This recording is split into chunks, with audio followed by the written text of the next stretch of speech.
नमस्कार, आप देख रहे हैं प्राइम टीवी और मैं हूं आपके साथ मुस्कान उस्मानी। तो देश में जितने त्योहार होते हैं उतने ही बार चुनाव होते हैं। जी हां, ऐसा इसलिए क्योंकि एक चुनाव जाता नहीं तो दूसरा मुहाने पर खड़ा होता है। निकाय चुनाव बीतने के बाद सभी राजनीतिक दलों ने लोकसभा के लिए अपने कील कांटों को दुरुस्त करना शुरू कर दिया है। साथ ही सभी पार्टियों ने 24 के सियासी समीकरण को जीतने के लिए अभी से पैतरे भी लगाने शुरू कर दिए हैं। सत्ताधारी पार्टी को जड़ से मिटाने की चाह के साथ कोई किसी के साथ गठबंधन कर रहा है तो कोई किसी पार्टी का अपने सहयोगी दल के साथ झुकाव बढ़ाता जा रहा है। 2024 के चुनावी बयार के बारे में ज्यादा जानने के लिए देखिए हमारी एक खास रिपोर्ट। निकाय में क्यों दूर दूर दिखे अखिलेश जयंत? निकाय के नतीजों ने बढ़ाई सपा की टेंशन। निकाय में आरएलडी का अच्छा प्रदर्शन। अखिलेश ने बीजेपी पर लगाया धांधली का आरोप। 2024 की चुनौतियों के लिए कांग्रेस तैयार। क्या विपक्ष बढ़ा पाएगा अपना जनाधार?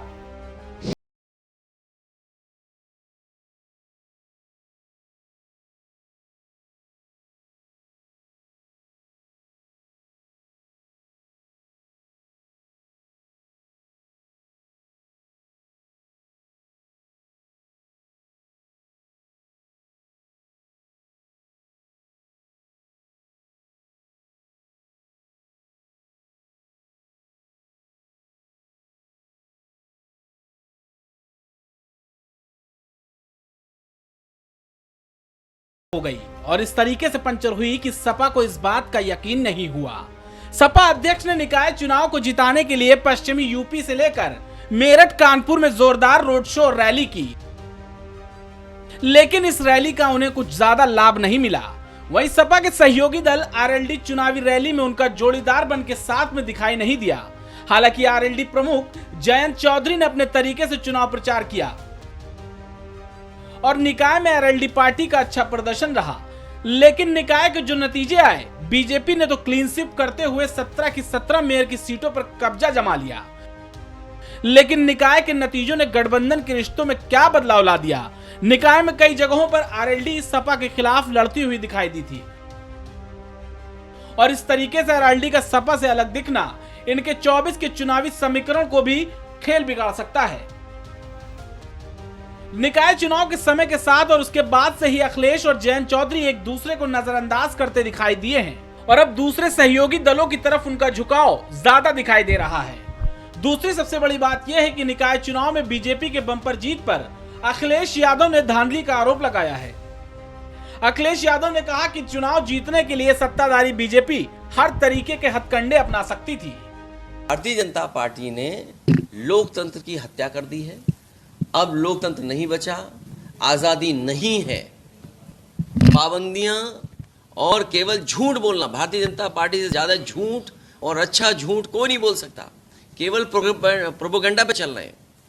हिटलर के ज़माने में केवल एक मंत्री हुआ करता था, प्रोपेगेंडा मिनिस्टर, लेकिन ये सरकार में पूरे के पूरे लोग, ऊपर से नीचे बैठे लोग, झूठा प्रोपेगेंडा के अलावा कुछ नहीं कर रहे। इसलिए ये चुनाव लूट चुनाव था और लूट चुनाव का ही परिणाम आपको दिखाई दे रहा है। और भारतीय जनता पार्टी के लोग जीत गए हों, लेकिन चेहरे से वो खुशी नहीं दिखाई दे रही जो जीत की खुशी होती है। पुलिस के एक बड़े अधिकारी से रात के लगभग 12 बजे मैंने जब बात की और मैंने उनसे कहा, कहीं ऐसा तो नहीं कि लखनऊ से अगर आपको निर्देश मिला हो, और अगर लखनऊ से निर्देश मिला है तो भूल जाए, हम फोन क्यों करें आपको?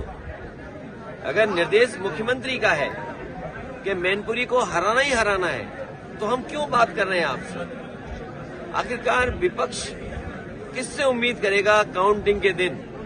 चुनाव आयोग से, प्रशासन से? अगर चुनाव आयोग और प्रशासन और अधिकारी सब बेईमान हो जाएंगे और बीजेपी के इशारे पर नियम, कानून, संविधान सबकी धज्जियां उड़ेंगी, तो आप उम्मीद नहीं कर सकते हो कि जनता को न्याय मिलेगा। यूपी नगर निकाय चुनाव के नतीजे आने के बाद राष्ट्रीय लोकदल के मुखिया जयंत चौधरी ने साफ किया कि समाजवादी पार्टी के साथ इन चुनाव में गठबंधन नहीं था। आरएलडी और सपा ने 2022 में विधानसभा चुनाव साथ में लड़ा था और इसका फायदा नतीजों में देखने को मिला था। इस गठबंधन में चंद्रशेखर आजाद की आजाद समाज पार्टी का भी साथ मिल गया था और कयास लगाए जा रहे थे कि तीनों नेता मिलकर चुनाव लड़ेंगे, लेकिन ऐसा नहीं हुआ। बता दें कि राष्ट्रीय लोकदल ने मेयर की किसी सीट पर चुनाव नहीं लड़ा था। नगर पालिकाओं की बात करें तो बागपत नगर पालिका पर पार्टी ने कब्जा जमाया है। मुजफ्फरनगर की खतौली और बिजनौर की धामपुर और नटहौर भी जीती है। हालांकि कई नगर पंचायतों पर भी रौलौद के चेयरमैन बने हैं। वहीं कई सीटों पर नजदीकी मुकाबले में रौलौद के मेंबर हारे हैं। निकाय चुनाव के नतीजों पर जयंत चौधरी ने ट्वीट करते हुए कार्यकर्ताओं की मेहनत को सफल बताया था। समाजवादी पार्टी और लोक दल के बीच में जो गठबंधन है उसमें कोई दरार नहीं आई है। दोनों लोगों ने ये तय किया था कि ये नगर निकाय के चुनाव दोनों लोग लड़ेंगे। इस चुनाव में जो छोटे कार्यकर्ता होते हैं वो सब लोग टिकट मांगने का काम करते हैं, इसलिए गठबंधन नगर निगम के चुनाव में, नगर निकाय चुनाव में नहीं हो पाया, लेकिन ये गठबंधन टूटा नहीं है। निकाय चुनाव में सपा को बड़ा झटका लगा है, लेकिन लोकसभा चुनाव के सपा के साथ उनके सहयोगी दलों ने अभी से प्लानिंग शुरू कर दी है। लोकसभा चुनाव को लेकर पार्टियों के महागठबंधन की अटकलें भी तेज होने लगी हैं। हाल ही में कर्नाटक विधानसभा में कांग्रेस पार्टी के जीत के बाद विपक्षी पार्टियों के हौसले बुलंद हो गए हैं और विपक्षी पार्टी मोदी सरकार को हराने के लिए फिर से एक साथ दिखाई दे सकती है। विपक्षी खेमे की एकता के साथ क्षेत्रीय पार्टी की मजबूत पकड़ को लेकर अखिलेश ने कहा कि जो पार्टी अपने क्षेत्र में पैठ जमाए होगी उसको हम पूरा समर्थन देंगे। इसके अलावा अखिलेश यादव ने अरल्डी के साथ गठबंधन को लेकर अभी साफ तौर पर कुछ भी नहीं कहा है। तो पार्टी आगामी चुनाव को ध्यान में रखते हुए जिन जिन सीटों पर राष्ट्रीय लोकदल के उम्मीदवार मजबूती से लड़कर जीत सकते हैं, उन सीटों पर अभी से नए सिरे से बूथ कमेटी से लेकर के और संगठन का तंत्र मजबूत करने की दिशा में कदम उठाया जा रहा है। नई परिस्थितियों में, नए दौर में तमाम राजनीतिक दलों का ध्रुवीकरण हो रहा है। उन सारी चीज़ों को देखते हुए नए सिरे से आगे की रणनीति तय की जाएगी। आने वाले लोकसभा चुनाव में देश में परिवर्तन के लिए अगर कोई कदम उठाया जाता है और कांग्रेस सहित तमाम दल जिस तरह से आपस में विचार विमर्श कर रहे हैं, तो रालोद भी उस मुहिम का एक हिस्सा बनेगा। इस पर हमारा राष्ट्रीय नेतृत्व आने वाले दिनों में बैठक करने वाला है और बैठक में ही तय होगा कि क्या करना है, कैसे करना है। भारत के लोग और आम लोग कभी नफरत को पसंद नहीं कर सकते, बंटवारे को पसंद नहीं कर सकते। ये जो मिली जुली संस्कृति है हमारी आपकी, अलग अलग जाति धर्म के लोग हम जो मिल करके रहते हैं, हमारा समाज वही गुलदस्ता है जहाँ हर जाति धर्म के लोग मिल के रहते हैं, उसको ठेस पहुंचा रहे थे। ये बीजेपी के लोग नफरत बांट रहे थे, नफरत को हराया कर्नाटक के लोगों ने, और हमारी तो पढ़ाई हुई है वहाँ पर जी। और कर्नाटक के लोगों ने जो संदेश दिया है, एक बड़ा संदेश दिया कर्नाटक के लोग। कांग्रेस ने लोकसभा चुनाव की चुनौतियों के लिए तैयारी कर ली है। कर्नाटक में कांग्रेस की जबरदस्त जीत के बाद विपक्षी दलों के हौसले बुलंद हैं। इन सब के बीच ममता बनर्जी ने साफ तौर पर कहा है कि जहां कहीं भी कांग्रेस मजबूत होगी, तृणमूल कांग्रेस उसका समर्थन करेगी। 2024 चुनाव के मद्देनजर ममता बनर्जी ने बड़ी बात कही है। सभी विपक्षी दलों की ओर से ममता बनर्जी के इस बयान का स्वागत किया जा रहा है। इन सब के बीच समाजवादी पार्टी के प्रमुख अखिलेश यादव ने भी ममता बनर्जी के इस बयान का स्वागत किया है। सपा प्रमुख ने कहा है कि नीतीश कुमार, ममता बनर्जी, केसीआर और विभिन्न राजनीतिक दल इसका रास्ता निकालने की कोशिश कर रहे हैं। जहां भी कोई पार्टी मजबूत होगी, उन सभी जगहों पर चुनाव उनके नेतृत्व में लड़ा जाएगा। चुनाव के नतीजे आए हैं और कांग्रेस को कहीं ना कहीं एक बेहतर नतीजा मिला है। 2024 के दृष्टिगत से कितनी तैयारियां अब की जा रही हैं? देखिए, आज जो कार्यक्रम है वो जीते हुए पार्षदों का और अच्छे लड़े पार्षदों का, जितने भी पार्षद लड़े सभी का है। जिन्होंने पार्षदों को लड़ाया है उनका भी है, सबका स्वागत और सम्मान है। अब बात करें तो देश में लोकसभा का चुनाव है 24 में। बात करें तो उत्तर प्रदेश में कहीं ना कहीं कांग्रेस पार्टी एक अपना खोया जमीर तलाश रही है। आपके पास कितनी चुनौती है? देखिए, कर्नाटक के बाद अभी 3 राज्यों के चुनाव और हैं नवंबर में, उनमें भी हम तीनों जगह जीतेंगे। लोकसभा के चुनाव में पूरा देश कांग्रेसमय होगा, कांग्रेस की सरकार होगी, इसे कोई रोक नहीं सकता। भारत जोड़ो यात्रा जहां जहां गई वहां कांग्रेस को सफलता मिल रही है, तो क्या फेज 2 आएगा?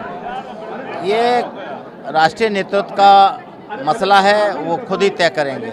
आखिरी सवाल, आप पश्चिम से आते हैं, कांग्रेस कहीं ना कहीं वहां पे अपने वोट परसेंटेज में इजाफा की है और पश्चिम में कहीं ना कहीं देखा जाए तो आरएलडी एक मजबूत स्थिति में 24 में दावा करिए कि मजबूत स्थिति में होंगे, तो क्या कांग्रेस अपने साथ लेकर चुनाव लड़ेगी?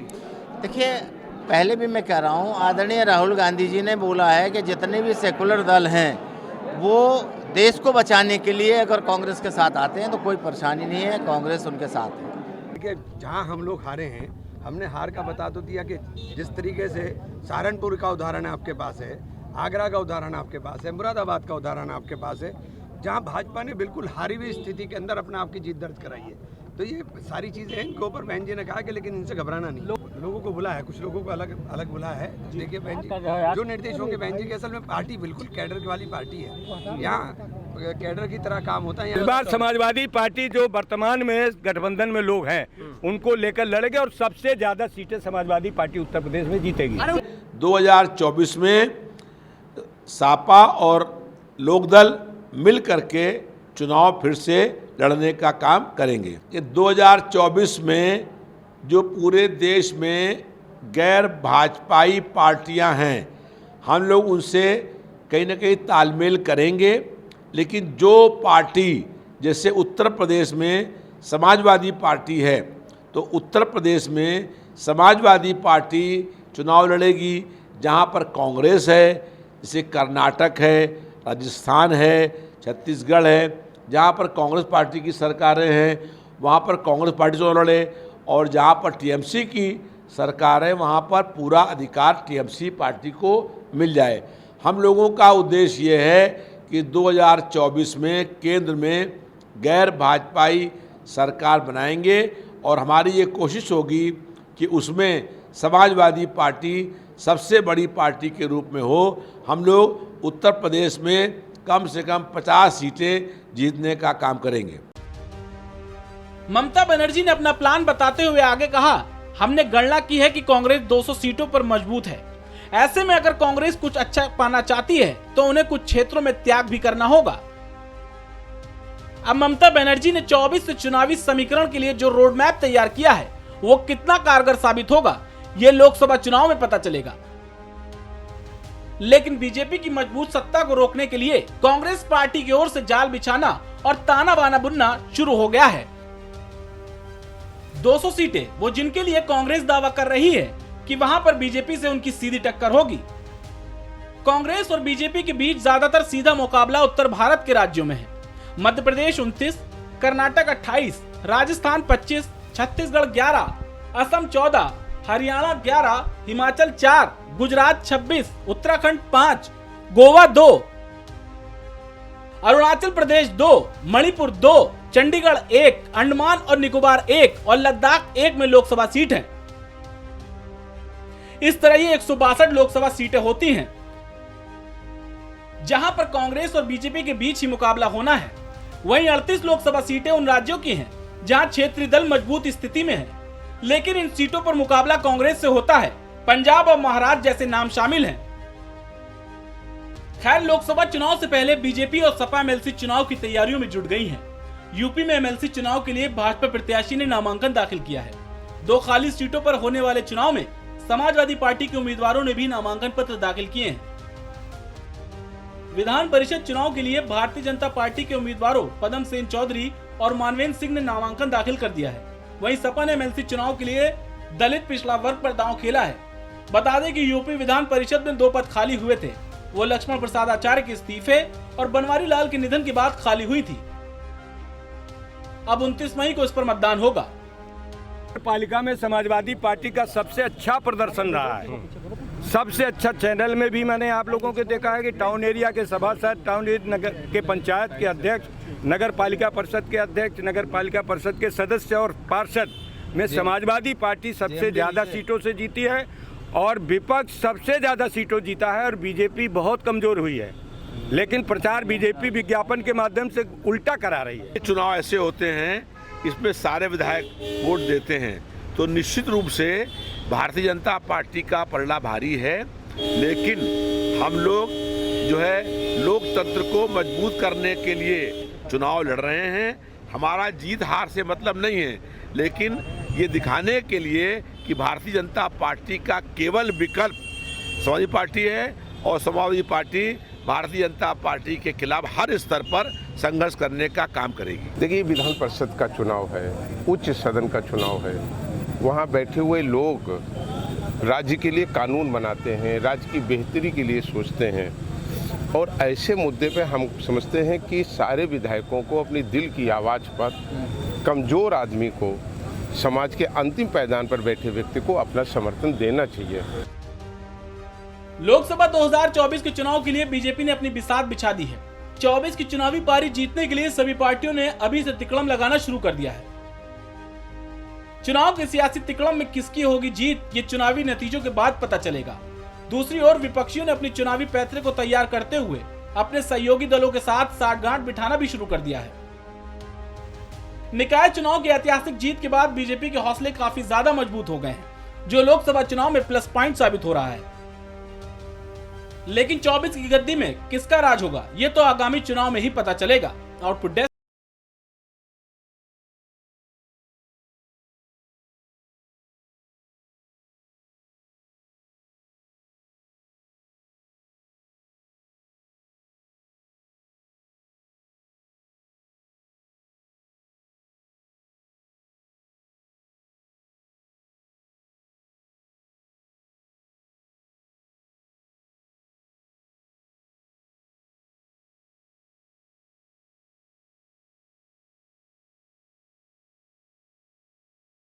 कोर्ट में पहुंच चुकी है, क्योंकि जो तमाम पार्टियां हैं वो लगातार अपनी दावेदारी पेश करती हुई नजर आ रही हैं। कई गठबंधनों का दौर जारी है, तो कहीं गठबंधनों से उलट पार्टियां जो है वो अपने ही दमखम अपने प्रत्याशियों पर दिखाती हुई नजर आ रही हैं। यही वजह है कि अब जो चुनावी मैदान है उसकी भी गर्माहट अब ज्यादा बढ़ गई है, क्योंकि ये कहते हैं कि यूपी से होकर दिल्ली का रास्ता जाता है।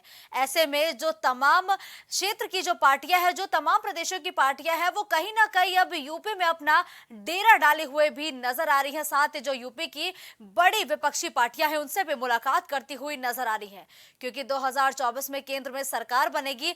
ऐसे में जो सभी दल है वो केंद्र सरकार, वो केंद्र पर अपनी दावेदारी पेश करने के लिए पूरी जद्दोजहद करती हुई दिखाई दे रही है। हमारी खास रिपोर्ट में फिलहाल के लिए बस इतना ही। देश और दुनिया की तमाम बड़ी खबरों के लिए आप बने रहिए प्राइम टीवी के साथ। नमस्कार।